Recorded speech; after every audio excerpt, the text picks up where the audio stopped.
Agora a gente conversa aqui no estúdio com o Vitor Amorim de Ângelo, que é doutor em Ciências Políticas e professor de Sociologia. Vitor, obrigado por ter vindo ao Bom Dia. Eu que agradeço o convite. Obrigada e bom dia. Bom dia. O senador disse aí, o Executivo é a locomotiva da corrupção, agora o Legislativo também são os vagões. Como é que o senhor viu o protesto? Como é que o senhor viu a resposta ontem da presidente Dilma? Essa imagem da locomotiva é uma boa imagem. Eu não sei se ela reflete exatamente a realidade, dado que a corrupção ela é não só uma velha senhora, como disse a Dilma Rousseff, quer dizer, ela está entre nós há muito tempo, como ela não está só no Executivo. A Operação Lava Jato mostra, ao indicar uma série de parlamentares acusados agora de estarem envolvidos em desvio de corrupção e outros crimes, que este problema, ele ataca não só o Congresso Nacional, mas também o Executivo. E não só o Legislativo e o Executivo no plano federal, mas se a gente for olhar, possivelmente também nos estados e também no município. Não só na política, mas também na sociedade. Não só na iniciativa pública, mas também na privada. Ou seja, quando a gente olha esse problema com um olhar complexo, porque ele é um problema complexo, então nós vamos ver que a corrupção ela está disseminada por todo lugar no nosso país. Do meu ponto de vista, dizer isso não significa diminuir a culpa de ninguém ou dizer que o problema é insolúvel, mas apenas tratar um problema complexo da maneira como ele merece ser tratado. Porque quando a gente coloca a ênfase só no Executivo, nós terminamos mascarando a presença desse problema em outras esferas, em outros espaços. O ministro do governo, logo no domingo, disse que quem participou da manifestação foram as pessoas que não votaram na presidente Dilma. Hoje, a Miriam Leitão, no seu artigo, disse que não é bem por aí, é só olhar um dado estatístico. Hoje, a popularidade da presidente é muito menor do que a votação que ela teve. Ou seja, não foi só quem não votou na Dilma que participou do protesto. O senhor concorda com a Miriam ou concorda com o ministro? Concordo com o ministro, mas não é uma questão de opinião concordar com ele. Ontem mesmo eu tive acesso a uma pesquisa feita por um cientista político da Universidade de São Paulo.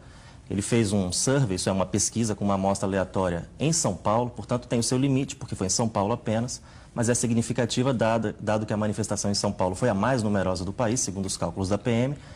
E esta pesquisa realizada por este cientista político mostra que dos que foram entrevistados, apenas 2% de fato votaram em Dilma Rousseff. Uma boa parte, algo em torno de 80%, votaram ou em Aécio ou em Marina. Então, de fato, os que estavam ali não eram apenas eleitores de Aécio. Eles eram também eleitores de Marina, em alguns casos, pensando aqui no primeiro turno. Sim. Mas certamente eles não eram eleitores de Dilma. A democracia, é bom lembrar, ela é um regime de confiança, não de adesão. Portanto, não é uma opção aderir ou não ao resultado.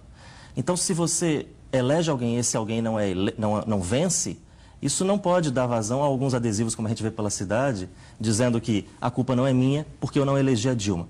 Ok, a culpa não é sua porque você não elegeu a Dilma, mas você faz parte desse sistema político da qual ela é presidente da República. E o inverso também é verdadeiro.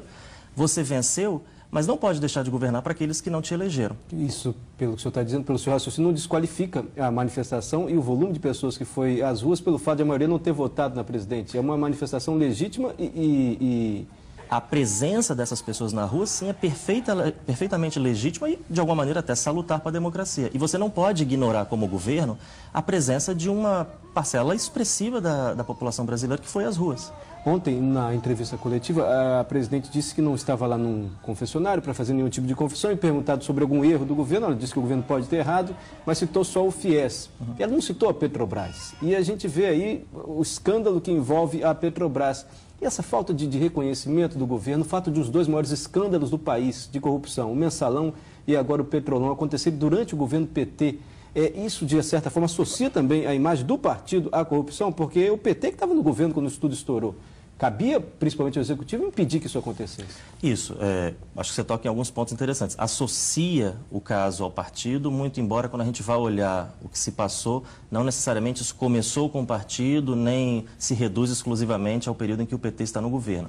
E esses dois escândalos, justamente quando o PT estava no governo, o senhor acha que isso faz com que a população associe? Porque não cabia, então, ao Executivo, né? Principalmente o Executivo podia acabar com esse escândalo na Petrobras, impedir que isso acontecesse? Da mesma forma, o Mensalão.